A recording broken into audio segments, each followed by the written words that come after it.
Hello friends, कैसे हैं आप सब। स्वागत है आपका हमारे यूट्यूब चैनल में। और दोस्तों, हमारा जो टॉपिक चल रहा है यूरोपीय शक्तियों का आगमन आधुनिक भारत में, उसमें हम पुर्तगाल देख रहे हैं। ठीक है दोस्तों, क्योंकि सबसे पहले पुर्तगाल ही भारत में आया। यूरोपीय शक्ति पुर्तगाल है। तो दोस्तों, आज जो ये वीडियो है ये भाग 4 है। ठीक है दोस्तों, पुर्तगाल का महत्वपूर्ण जो 20 क्वेश्चन है भाग 4 के इसमें वीडियो में देखेंगे हम।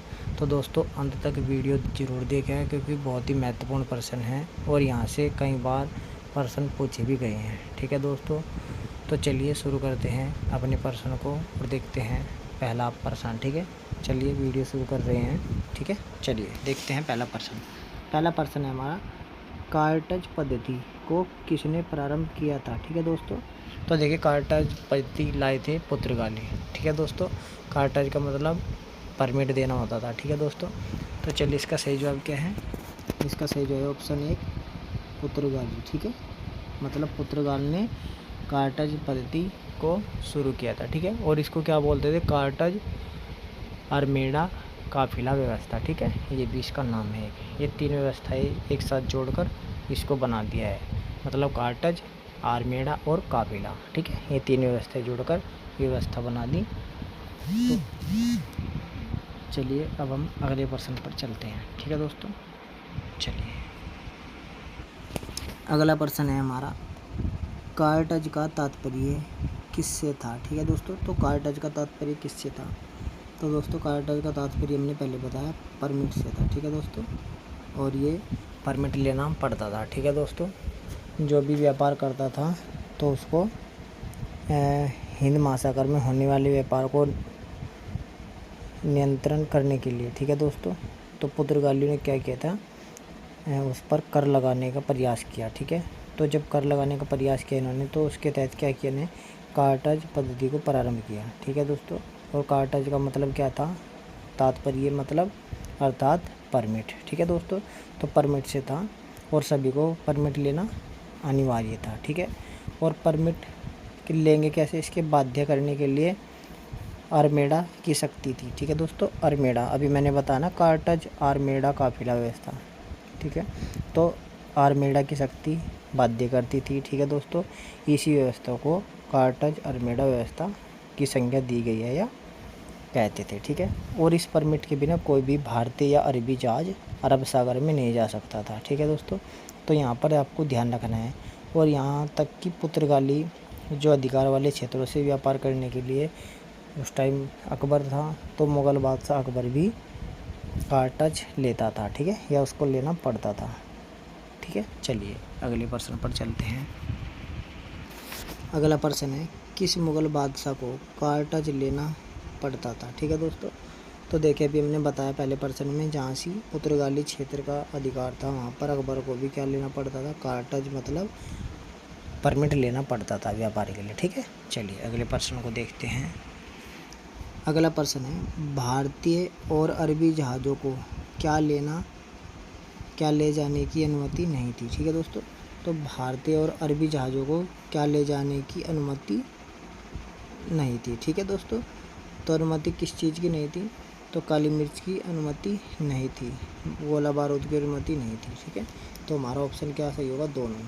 ठीक है दोस्तों, तो उपयुक्त तो दोनों इसका सही है। तो भारतीय और जो अरबी जहाज़ थे अरब सागर में कह लिए। ठीक है, तो अरबी जहाज़ों को काली मिर्च और गोला बारूद की अनुमति नहीं थी। ठीक है दोस्तों, यहाँ पर आप समझ सकते हैं। ठीक है, तो भारतीय या अरबी जहाज़ों को काली मिर्च और गोला बारूद ले जाने की अनुमति नहीं थी। ठीक है, और हमने कल भी एक प्रश्न बताया था कि पुर्तगाली स्वयं को क्या कहते थे, सागर का स्वामी। ठीक है, सागर का स्वामी कहते थे इसी वजह से। ठीक है, चलिए अगले क्वेश्चन को देखते हैं। अगला प्रश्न है, व्यापार पर नियंत्रण करने के लिए कौन सी व्यवस्था लागू की गई थी। ठीक है दोस्तों, तो देखिए व्यापार पर नियंत्रण करने के लिए काफिला व्यवस्था लागू की गई थी। ठीक है दोस्तों, काफिला व्यवस्था लागू की गई, ये 2 काम थे इसके। चलिए आगे देखते हैं वो भी अगले प्रश्न में। अगला प्रश्न है, काफिला व्यवस्था के क्या कार्य थे। ठीक है दोस्तों, तो कार्य क्या थे देखते हैं। पहला क्या है, समुद्री डाकुओं से, ठीक है, समुद्री डाकुओं, यहाँ पर ये से रक्षा, ठीक है दोस्तों, तो समुद्री डाकुओं से रक्षा। और कोई जहाज पुर्तगाली व्यवस्था से बाहर काम न करे, इस पर भी क्या करना था, नियंत्रण, ठीक है दोस्तों। तो उपयुक्त दोनों क्या थे, कार्य थे, ठीक है दोस्तों। तो ये तीसरा सही है, ठीक है। उपयुक्त दोनों समुद्री डाकुओं से सुरक्षा के लिए जो जहाज थे, ठीक है, और कोई भी जहाज पुर्तगाली व्यवस्था से बाहर काम नहीं करे, इस पर भी नियंत्रण रखना था, किसको, काफिला व्यवस्था को, ठीक है।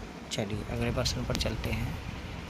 अगला प्रश्न है 1560 ईस्वी को ईसाई धार्मिक न्यायालय, ठीक है दोस्तों, ईसाई धार्मिक न्यायालय की स्थापना कहाँ की गई थी, ठीक है दोस्तों। तो ये की गई थी गोवा में, ठीक है फ्रेंड्स, गोवा में की गई थी। कब की गई थी, 1560 को, ठीक है। चलिए अगले प्रश्न को देखते हैं। अगला प्रश्न है पुर्तगालियों ने 1540 ईस्वी में कहाँ के सभी मंदिर नष्ट कर दिए थे, ठीक है दोस्तों। तो देखिए गोवा के सभी मंदिर क्या कर दिए थे, नष्ट कर दिए थे, ठीक है दोस्तों।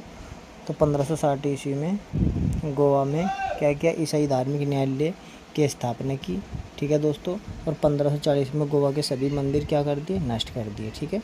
और इसके बाद 1573 ईस्वी में बारदे, और इसके बाद 1584 से 87 के मध्य सलसेट के मंदिर भी तोड़ दिए, ठीक है दोस्तों, ये भी आप ध्यान रखना। चलिए अगले प्रश्न पर चलते हैं।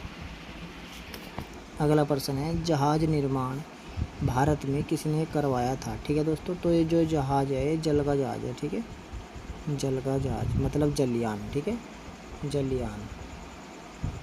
तो ये पुर्तगालियों ने करवाया था, ठीक है दोस्तों। चलिए अगले प्रश्न पर चलते हैं। अगला प्रश्न है प्रिंटिंग प्रेस की स्थापना, ठीक है दोस्तों, भारत में किसने करवाई थी, ठीक है दोस्तों। तो ये करवाई थी पुर्तगाल ने, ठीक है दोस्तों, पुर्तगाल ने करवाई थी। चलिए अगले प्रश्न पर चलते हैं। अगला प्रश्न है भारत में किस स्थापत्य कला का आगमन हुआ था, ठीक है दोस्तों। तो पुर्तगाली क्या लेकर आए, कौन सी कला लेकर आए, या दोस्तों भारत में गोथिक स्थापत्य कला का आगमन हुआ, तो किसकी वजह से, तो पुर्तगाली की वजह, ठीक है। कौन सी कला का, तो गोथिक स्थापत्य कला, ठीक है दोस्तों। चलिए अगले प्रश्न पर चलते हैं। अगला प्रश्न है औषधीय वनस्पति से संबंधित पहले वैज्ञानिक ग्रंथ का प्रकाशन 1563 ईस्वी को कहाँ हुआ था, ठीक है दोस्तों। तो जगह बतानी है, जे औषधि वनस्पति से संबंधित पहले वैज्ञानिक ग्रंथ का प्रकाशन, ठीक है दोस्तों। तो दोस्तों ये जो औषधि वनस्पति से संबंधित पहले वैज्ञानिक ग्रंथ का प्रकाशन 1563 में हुआ था, एक गोवा में हुआ था, ठीक है दोस्तों, गोवा में, ठीक है दोस्तों। चलिए अगले प्रश्न को देखते हैं। अगला प्रश्न है सर्वप्रथम भारत जापान व्यापार, ठीक है दोस्तों, प्रारंभ करने का श्रेय किसे जाता है, ठीक है दोस्तों। तो सर्वप्रथम भारत जापान व्यापार प्रारंभ करने का श्रेय जाता है पुर्तगाल को, ठीक है दोस्तों। चलिए अगले प्रश्न पर चलते हैं।